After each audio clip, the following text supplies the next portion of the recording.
ইফতারির আগে যে দোয়া ওইটা আল্লাহ ফিরায় না। ইফতারি করার আগ মুহূর্তে আমরা যে পেঁয়াজু, আলুর চপ, বেগুনি এই যে সাজায় রাখা হয় ডিজাইন করে, এইগুলো রেখে যখন দোয়া করেন এই দোয়াটা আল্লাহ শুনে খুব। আল্লাহ বলে, কিরে ফেরেশতারা ঘটনা কি, এত খাবার কেন?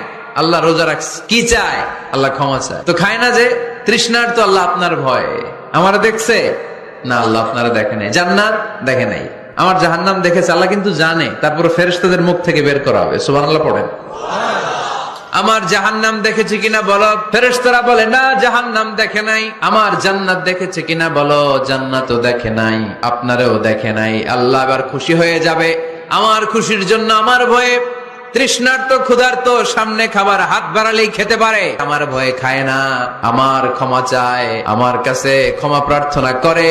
এখন আমার বান্দা যা দোয়া করবে, বান্দার সব দোয়া আমি কবুল করে নেব।